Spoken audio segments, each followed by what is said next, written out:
Good morning, afternoon, and evening to everyone wherever you are in the world. I am your host, Lolly Hatcher. Today, we are creating a video where I know you guys are going to ask for this, and I know the fact that you guys are going to probably do this, but this is just something that I are going to do just in case, because I know for a fact that a lot of you are casuals and that are looking up for deck profiles or want to be hero players. And because of the fact that you want to become hero players, you want a budget alternative.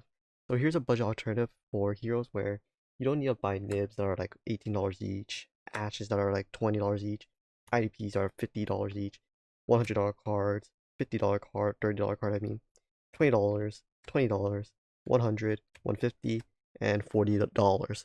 You don't need to buy this to be a competitive Yu-Gi-Oh player. This is a competitive budget build that I have tested. I have played this before, and it's probably one of the best builds that you could probably build on a budget as well. This is probably around going to run you around $50 to $100, but at the same time, it's a good investment to make when you're getting to Yu-Gi-Oh competitively. As again, for those who I've mentioned earlier just now, nibs and ashes are kind of staples that are running to IDPs as well are staples, but you do not want to buy prosperities as well at these prices as well. These will get reprinted in the next Megaton possibly, and Megatons for 2022 as well possibly, or set like Toon Chaos. And Ashes will continuously get reprinted, same with Nibiru, as these are staples. These will get reprinted, these were reprinted Maximum Gold, these were printed in Maximum Gold as well. And my suggestion is, wait until a reprint comes out for these cards, and you will be able to get them regardless of the rarity. Because, like, come on. These are like sure, if you have the wallet, I would suggest buying these staples, these specifically Ash and Nibiru. But if not, this is the deck profile right for you. So let's strap in your seatbelts and we'll get right into it right now. So oops, you saw the red reboot. But yeah, just keep in mind the sleeves are different because I am playing the extravaganza this weekend. This was recorded after the last video. So let's keep that in mind and yeah, pretty much get right into it. First off, you're playing two Stratos, two Shadow Mist, two Assault Soldier, one E-Hero Neos, three Vion. So this is your hero lineup, your basically hero lineup. So let's just break this down. The True Stratos is standard. These will only run you about $5 per pair, and basically you will be fine to basically crack these down from the Battle Legend sets, or even as commons I think they were, or super rares. So you'll be easy to get them. These two were from a structure deck, so you'll probably find them. These Solid Soldiers came as rares, so you can get them easily as well. So Shamus comes in. So basically for Shamus, the theory behind Shamus is just the fact that it's a searcher and you special summon it off of Assault Soldier as well. The reason why you're playing 2 is because you don't play Liquid Man. You could probably play 3 because you're not playing Liquid Man, but I feel like 2 is another safe option as well because you're also playing 3 emergency calls. Vion, it basically dumps your Shamus and also basically gets your add on this Neos as well. So basically we're not playing the Vision Hero engine because of that, so you want to maximize on your Violence as well. Next up for your Destiny Heroes, because you're playing Destiny Heroes as their kind of budget right now as well. Dynatag, Malicious, and Plasma. These all can come in common, so you're pretty much good on these easily. The reason why you're not playing draw hands, because you don't really need draw hand, you just need these 4, and also the deck space. This is a 44 card deck, so yeah, this helps you protection, this helps you special, this helps you get skill drain on board to compete with Dragon Links, Invokes, you name it. Whatever deck that can build a big board, they won't be able to build a big board because they need monsters on board with their effects unless they imperm you. Next up, you're playing 3 Firefront Ladies. The reason why you're playing Firefront Ladies is because you're playing a warrior deck and you want to special summon. I've tested this out so far. If you are locked into Dark Heroes, you would summon this first, by the way, before going Fusion Destiny as well. So just keep that in mind with that ratio and with that order of doing things, by the way. Next up, you're going about with 3 Lancias, 3 Droll. So these were reprinted in Maximum Gold. These are like commons as well. So these are pretty much sent cards you can probably play. And these are cheaper than Ash and Nibiru's, and they're very high impactful hand traps. This is what I always suggest to newer players to pick up right now because they're very high impact and they're very like they just got reprinted recently as well. Next up, you're playing Triple Emergency Call. These come as commons in Legendary Collection GX, and also they come in as a structure deck as well. A Hero Lives, this comes in common, and same with Rhoda as well. And because of that, you're also playing triple mass change.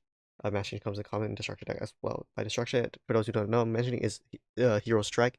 You can buy 3 of those, and then everything else you buy as singles, and that is pretty much easy to do. Next up, for your Resident thing, you're playing triple Fusion Destinies. These come in Ultra or Supers for a very low price for a playset for like $1, I think.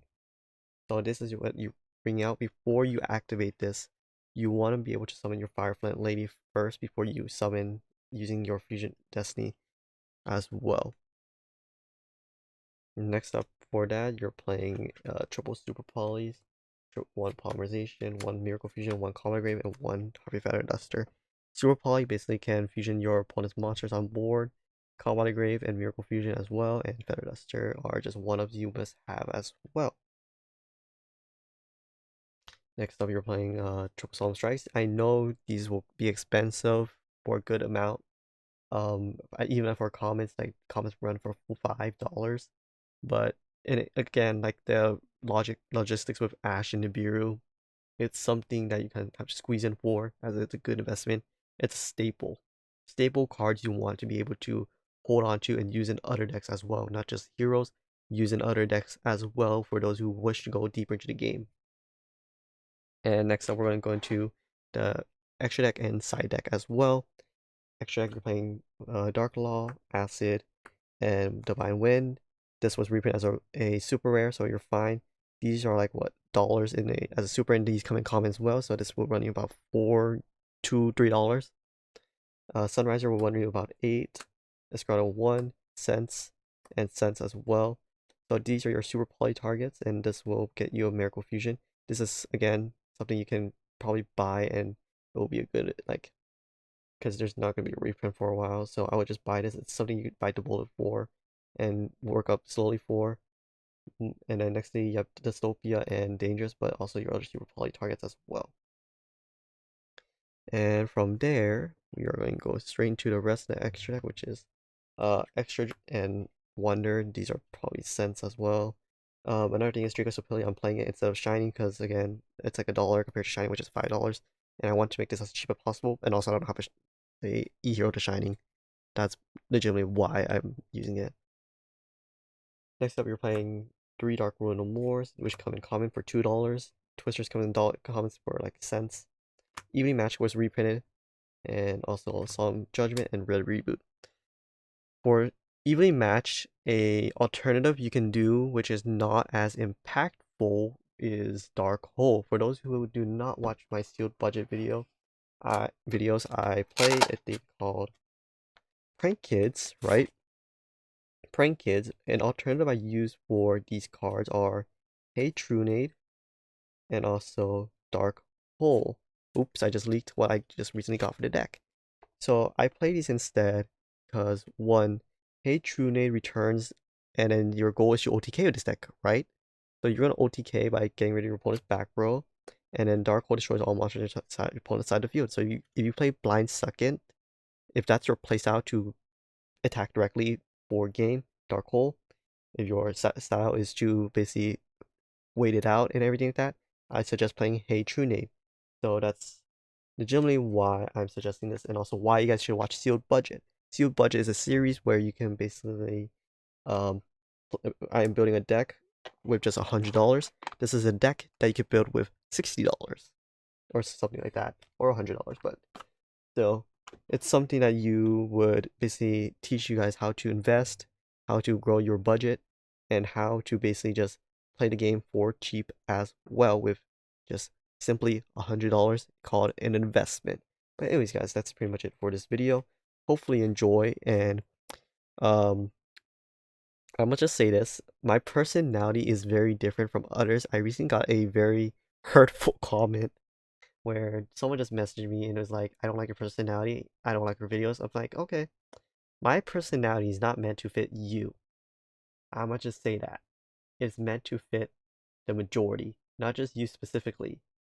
The majority of people. If a lot of people like me as a person, that's fine. That's fine. So that's just how it is, guys. That's just how it is in life. Don't expect everyone to like you. Basically, just be yourself. But anyways, guys, that's just my self-motivation for now. And yeah, until the next, I'll see you guys till the next. Bye.